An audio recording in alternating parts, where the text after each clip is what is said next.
Joining me now is Robert Spencer of jihadwatch.org. Well, we got plenty to talk about with the Crown Prince in Washington, D.C. today, getting the royal treatment at the White House. Take a look at this, please.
All right, let's stop right there. The flag. They even had some horses go by, which I'll show that too. That flag, that's the Saudi flag. Well, it sure looks awfully similar to the flag of Hamas, does it not? Well, it's the same thing in a certain sense. It says there's no God but Allah, and Muhammad is his messenger. And the flag of Hamas, the flag of the Taliban, they say the same thing. So really, it's a different design, but the sentiments are identical. Mm-hmm. How does it make you feel seeing that all over the White House there and next to our American flag? Let's say Robert Spencer was president.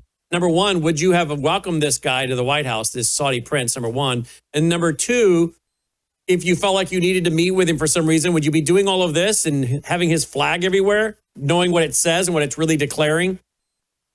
No, certainly not. I think that there are certainly circumstances under which it might be necessary from a geopolitical standpoint to talk to the man, to meet with the man, but to do it with all this pomp and circumstance is, I think, yet another indication of the fact that this administration seems to have forgotten everything it once knew about Islamic Jihad terrorism. And I say forgotten because unlike other administrations, which never showed any indication of knowing what jihad was all about or wanting to know, the Trump administration, the president has in the past spoken about Islam, about the jihad terror threat more realistically than any of seems low in my ear of recent times.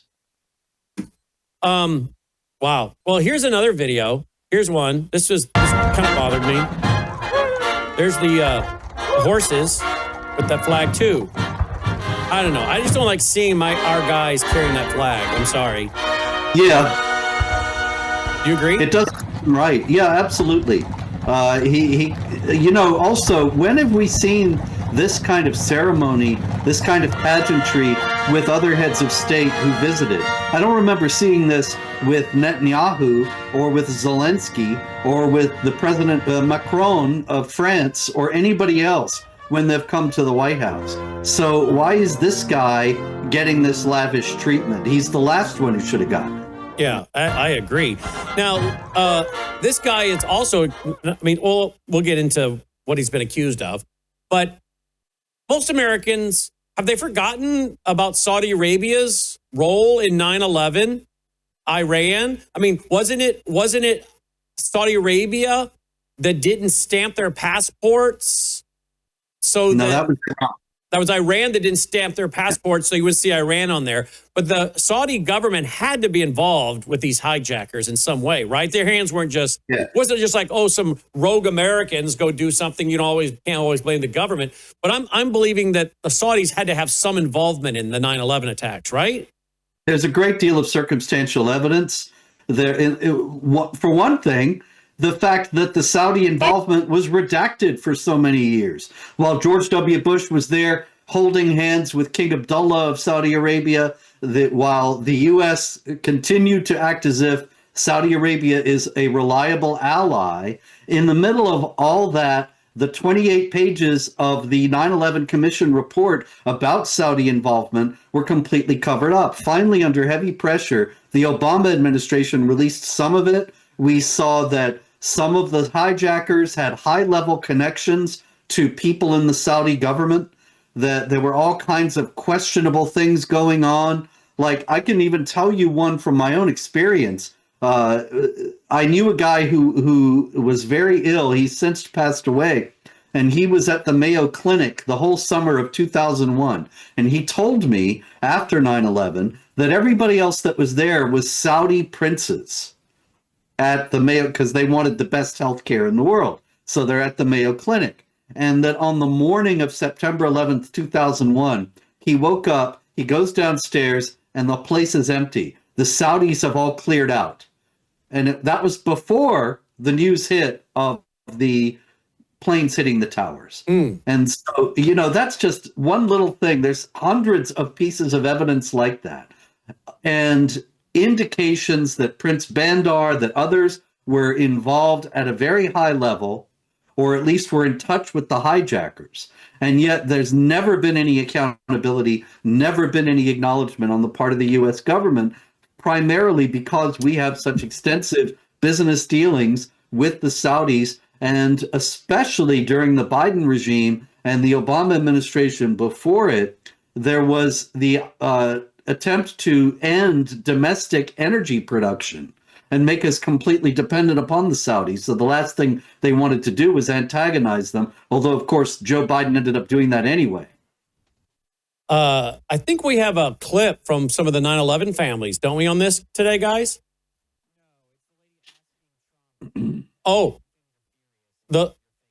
Okay. I would love to see if we could find some clips of any of the 9/11 families, if anyone can find those. I don't know if any of the 9/11 families are out saying anything today. I don't know, but I would think I would be if I had a family member I lost in any of those attacks. I don't know if you're referring, Logan, to the ABC clip, but here's the ABC clip. Listen to this. Here we go. Mr. President, why wait for Congress to release the Epstein files? Why not just do it now? It's not the question that I mind, it's your attitude. I think you are a terrible reporter. It's the way you ask these questions. You start off with a man who's highly respected, asking him a horrible, insubordinate, and just a terrible question. And you could even ask that same exact question nicely. You're all psyched up. Somebody psychs you over at ABC. They're going to psych. You're a terrible person and a terrible reporter. As far as the Epstein files is, I have nothing to do with Jeffrey Epstein. I threw him out of my club many years ago because I thought he was a sick pervert. But I guess I turned out to be right. But you know who does have? Bill Clinton, Larry Summers, who ran Harvard, was with him every single night, every single weekend. They lived together. They went to his island many times. I never did. Andrew Weissman, I hear. All these guys were friends of his. You don't even talk about those people. You just keep going on the Epstein files. And what the Epstein is a Democrat hoax to try and get me not to be able to talk about the $21 trillion that I talked about today. It's a hoax. Now, I just got a little report, and I put it in my pocket, of all the money that he's given to Democrats. He gave me none, zero, no money to me, but he gave money to Democrats. And people are wise to your hoax, and ABC's your company, your crappy company, is one of the perpetrators. And I'll tell you something. So why not just sign it now? I think the license should be taken away from ABC because your news is so fake and it's so wrong. And we have a great commissioner, the chairman, who should look at that, because I think when you come in and when you're 97% negative to Trump, and then Trump wins the election in a landslide, that means obviously your news is not credible, and you're not credible as a reporter. So I've answered your question. You should go and look at the Democrats who received money from Epstein, who spent their time. Larry Summers was was with him all the time. That creep of the fund guy was with him all the time. What's his name? Reid Hoffman. Who? Reid Hoffman. I don't know Reid Hoffman, but I know he spends a lot of money on the radical left. Reid Hoffman, in my opinion, should be under investigation. He's a sleazebag. And those are the people, but they don't get any press, they don't get any news, and you're not after the radical left because you're a radical left network. But I think the way you ask a question with the anger and the meanness is terrible. You ought to go back and learn how to be a reporter. No more questions. Well, that was longer than I expected and related mostly to Jeffrey Epstein. But I wanted to go ahead and let it play because what do you think the prince is thinking sitting there? What the prince is thinking probably is that it's amazing how these Americans tolerate this to start with, because the Saudi government doesn't even get that far. They don't have any kind of free press. They don't have anything remotely approaching a free press. So the idea of MBS, the crown prince there, Mohammed bin Salman, or his father, the king, engaging with any journalists in that way is inconceivable. At the same time, of course, it's a wonderful thing to see because Trump was entirely right. Although I did note that he did scold, and I think this must be the reason for showing the clip now, is that he did upbraid the reporter for asking him about Jamal Khashoggi, the Washington Post reporter who was murdered in the Saudi embassy in Turkey a few years back when he went in to get some papers related to his marriage. And so that is something that has been a stain on the Saudi regime's human rights record. I think it's entirely legitimate to ask the question. At the same time, I thought it was entirely legitimate for Trump to lay into ABC in that way. So it's kind of a shame that it was all mixed up together, because it would actually be good to see MBS explain what the deal was with Jamal Khashoggi. He just says he had nothing to do with it, as if it were some sort of a spontaneous thing happening in the Saudi embassy. Spontaneous murders don't happen in the Saudi embassy. This is a highly authoritarian state. And so it strains credulity for him to claim some distance from that. Now, Jamal Khashoggi was not a good man. He was Muslim Brotherhood. He was Muslim Brotherhood in the pages of the Washington Post. That in itself was a scandal, but that doesn't justify him being murdered. And so it should have been, the question really should have been asked and answered. Okay, so let's see here. I do have a clip here by President Trump on this one. Here we go. Take a listen to this. He's done a phenomenal job. You're mentioning somebody that was extremely controversial. A lot of people didn't like that gentleman that you're talking about. Whether you like him or didn't like him, things happen. But he knew nothing about it, and we can leave it at that. You don't have to embarrass our guest by asking a question like that. It's just you ask, Mr. President, if you allow me to answer. I feel painful about, Okay, so he's upset. President Trump was upset that the press asked about it. But if you let the press in, don't you think the press is going to ask that question, for Pete's sake? I mean, that's what reporters do, right? Yeah, if you had asked me, what are they going to ask MBS and Trump? Exactly. It's going to be Khashoggi and Epstein. That's all they care about. They don't care about some trade deal. They don't even care that he's selling or giving, I don't know, F-35s to the Saudis. They only care about Epstein and Khashoggi and Epstein. That's the only thing they were ever going to be asking about. That was obvious. He should have known. If he didn't want them there, he shouldn't have brought them in. I don't know if we have the longer version of that, Logan, because I think there's a minute and 23 seconds of it. I'd like to see the longer version of it real quick. All right, roll what you got. Is it appropriate, Mr. President, for your family to be doing business in Saudi Arabia while that's you're a good president? one. Is that a conflict of interest? And Your Royal Highness, the U.S. intelligence concluded that you orchestrated the brutal murder of a journalist. 9/11 families are furious. that you are here in the Oval Who are you Office. with? Who are Why you should Americans Who are trust you you? with? And the same to you, Mr. President. Now, who are you with? I'm with ABC News, sir. You're with who? ABC News, sir. Fake news, ABC fake news, one of the But the worst, question is one of the legitimate, worst sir. in the business. But I'll answer your question. Thank you. I have nothing to do with the family business. I have left, and when I've devoted 100% of my energy. What my family does is fine. They do business all over. They've done very little with Saudi Arabia, actually. I'm sure they could do a lot. And anything they've done has been very good. That's what we've done. We've built a tremendous business for a long time. I've been very successful. I decided to leave that success behind and make America very successful. And I've made America more successful by far than it ever was, and that it ever could have been, no matter who was president. There would be nobody bringing in $21 trillion, that I can tell you right now. Okay, so what do you make of that, Robert?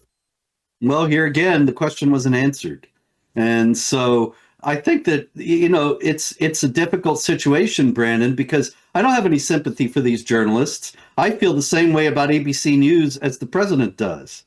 At the same time, you got to wonder, well, okay, we are there in the Oval Office with this authoritarian ruler of a state with a very poor human rights record that financed Muslim Brotherhood run mosques all over the United States just a few years ago, before admittedly it stopped doing that over the last few years, and Turkey has taken up the slack. But at the same time, this is supposed to be an ally of the United States. The United States is supposed to be in favor of certain principles, and this is a regime that doesn't seem to hold to those principles and actually seems to actively trample upon them, as with the killing of this Muslim Brotherhood operative journalist. So what's the deal? Are we not entitled to an explanation? And I wish that somebody from a real news agency would ask the president and ask MBS, and maybe we could get some answers then. Well, here's an article from Forbes. I showed it the other day, dated November 14th. Here's everything we know about Trump's financial ties to Saudi Arabia. I think he has quite a bit of investments over there, and certainly some of his people around him, don't they? Yeah.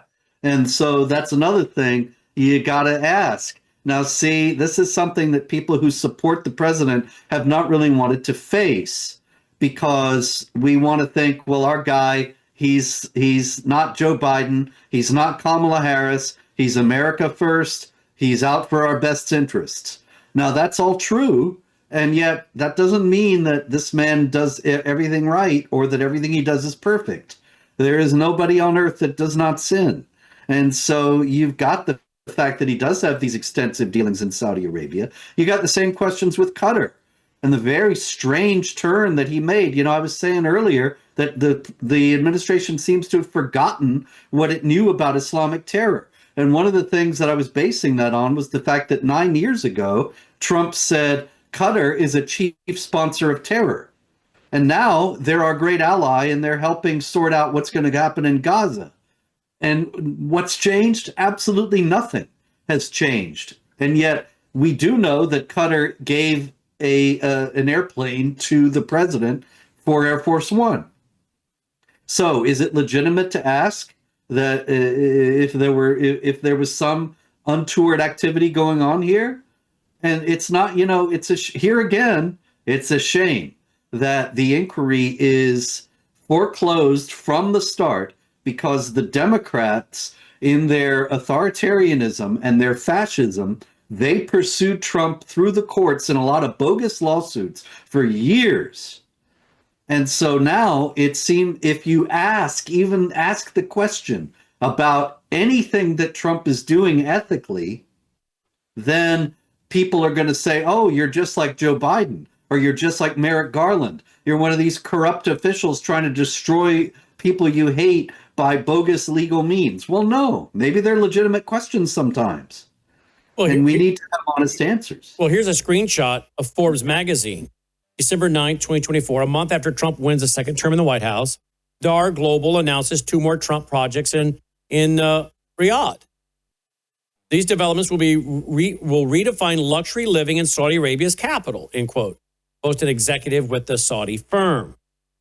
2025 of April. As global markets tumble in response to the president's tariff plans, Trump's Trump jets to Miami, where he attends a LIV golf dinner, leading into an event for the Saudi-backed league at his Trump National Doral Golf Resort.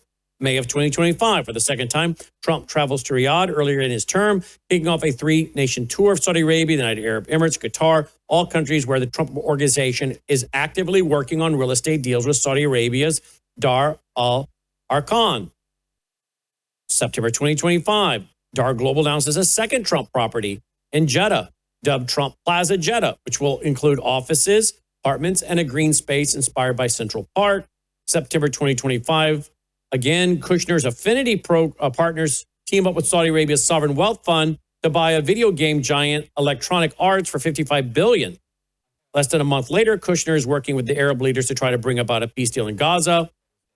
Quote, what people call conflicts of interest, Steve Witkoff and I call experience and trusted relationships that we have throughout the world, end quote. That's what Kushner tells 60 Minutes. October 29, 2025, Donald Trump Jr., the president's eldest son, makes his first trip to Saudi Arabia for an investment summit that draws a who's who of Wall Street, including Blackstone, Stephen Schwarzman, and all of these other people are listed.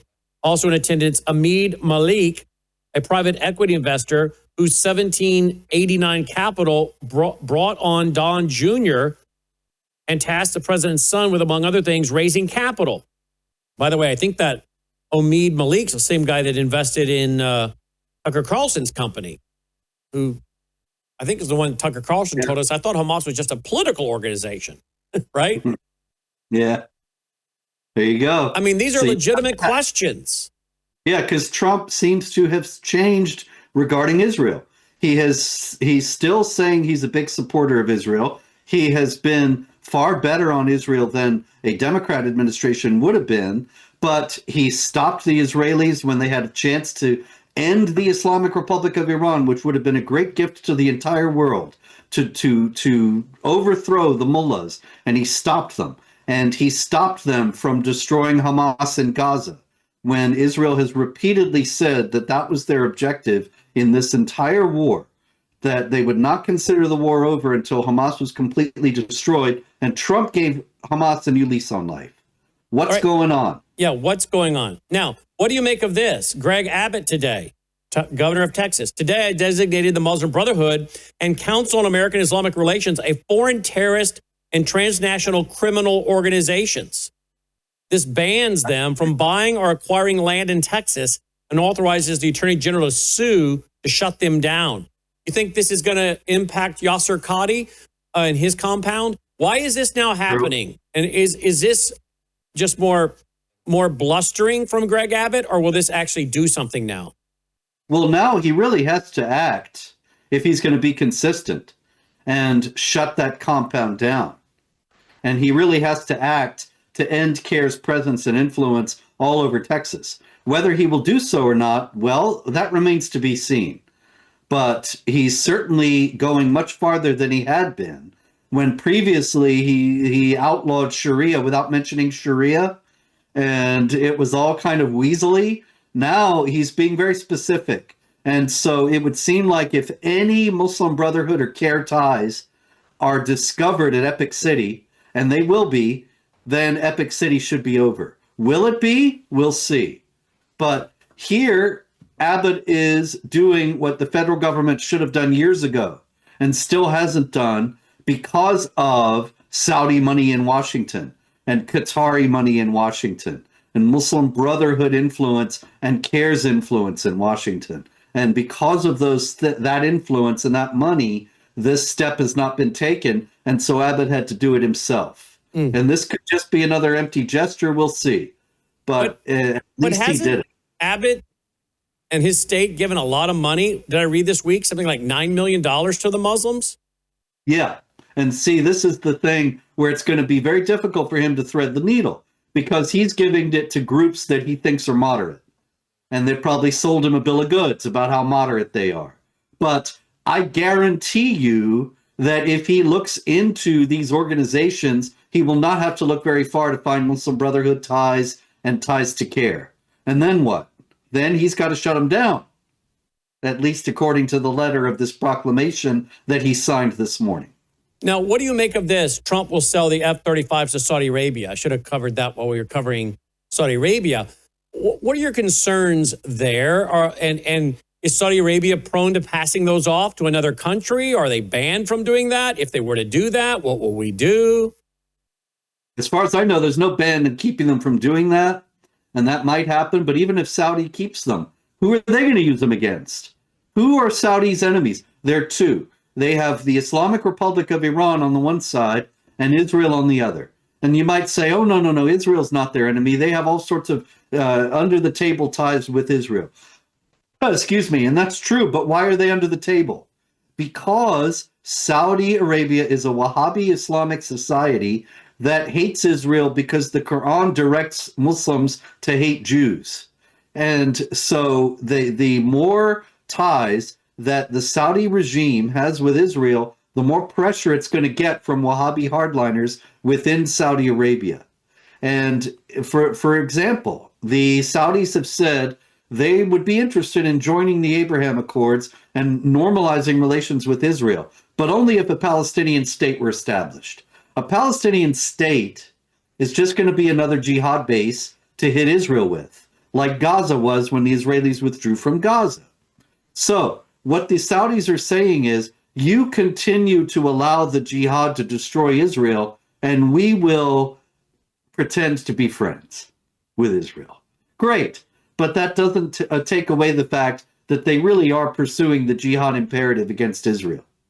And there's no indication really that they're going to abandon it. If they did abandon it, probably the Saudi monarchy would be overthrown.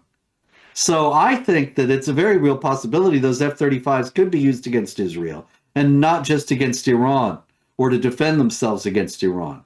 And that this hasn't been sufficiently thought through in Washington because they're dealing entirely on the level of pragmatism and forgetting ideology and the power of religion, and they don't understand Islamic jihad anyway. What do you make of this article here on a fascinating theory on radical Islam in America? The Middle East has been dumping all of their extremists to Europe and USA intentionally. Saudi Arabia, Qatar, and Iran pay to construct mosques in Europe and the USA, pay salaries of imams to go there also, exporting their I mean, it's not they're extremists, it's Islam. Islam is Islam. But what do you make? I mean, this is their goal, right? I mean, how many mosques does Texas now have, for Pete's sake? And I hear they're coming after my state of Tennessee next. I hear that's next up after Texas. Oh, there's no doubt about it. Tennessee has actually been targeted for a long time. And I spoke there at in Johnson City at East Tennessee State University almost 20 years ago. And it was so remote, Brandon, as you know. We flew into Nashville, me and my security guy, and we drove, 2 hours into wilderness, into nothing, to get to Johnson City. And I expected it to be a quiet evening. I get to the place, and I'm speaking in the hall, and the whole place, 200 people, it's all Muslims from the local mosque.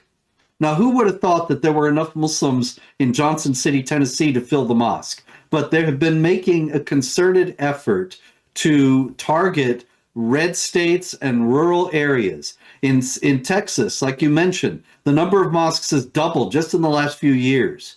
And now there are 48 at last count. Texas has 48 mosques, and there are more being built every day. And nobody seems to care because 20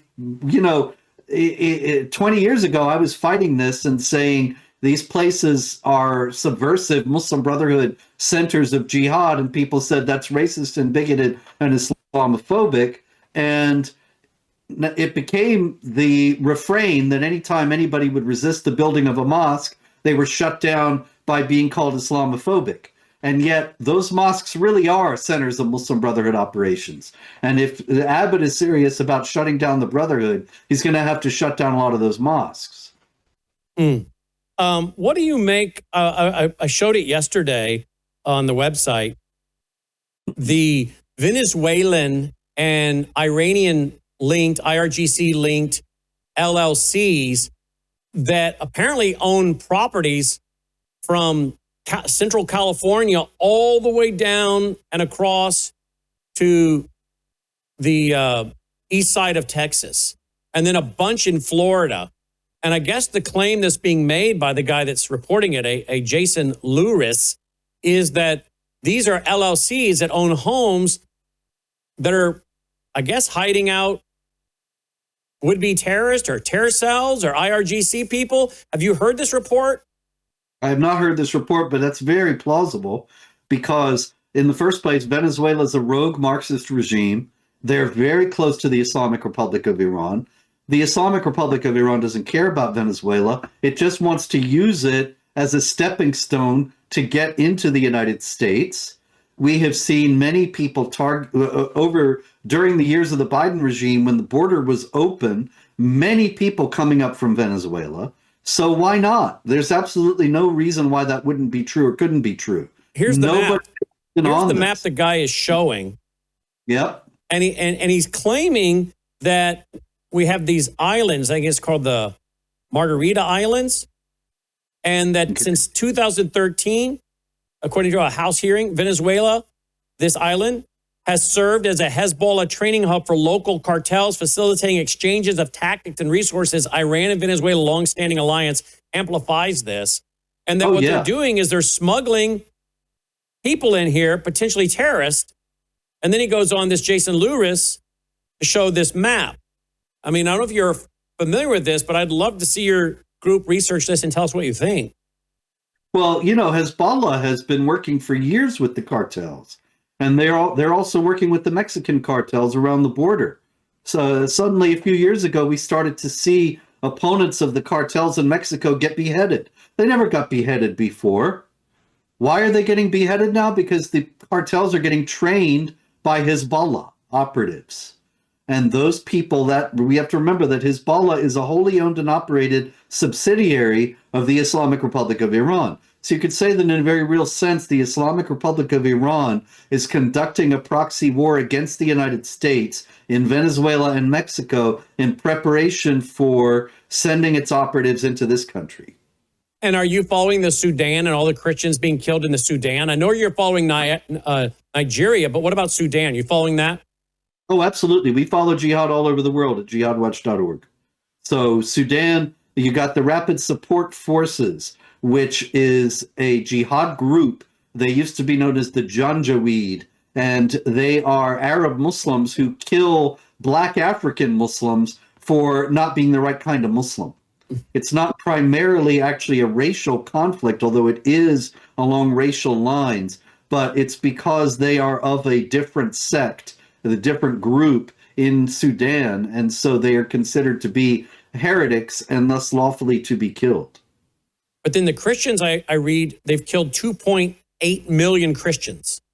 That's right. The Christians are caught in the crossfire and actually are targeted by both the Sudanese military and the Rapid Support Forces, both because they're considered to be infidels who have no right to be in Sudan at all. According to Islamic theology, it is Islamic land. They should be subservient. If they're not subservient, then they can be killed. So as we wrap here, Robert, are you, I guess, I don't even know if I should ask the question, because it seems like on its face, the answer would be, of course you're not. But are you shocked at how fast Islam is growing now in America, that it's getting defended, that the big attack is now on the Jews, and people are, what makes up what, 2% of the world's population? And so it's all about the Jews, where Islam, which is pumping billions into the U.S., mosques everywhere, talking openly in with their imams in the Mosque of America about, killing the infidels, taking over Sharia. Are you shocked that Islam is A, moving this fast now, and B, that they're getting elected, and C, that they seem to be being either ignored by people on the right while they attack the Jews, or even given a platform due to the Saudi or Qatari money? Are you shocked by all this, or is this exactly how you expected it was going to go down? The groundwork for this has been laid for decades. Right after 9/11, remember, 6 days after 9/11, on September 17th, 2001, George W. Bush went into a mosque in Washington and he said, "Islam is peace." And standing behind him were Nihad Awad of the Council on American Islamic Relations and Abdurrahman Al-Amoudi of the American Muslim Council. Nihad Awad said just recently that he was happy about the October 7th jihad massacre. Al-Amoudi is still in prison for financing Al-Qaeda.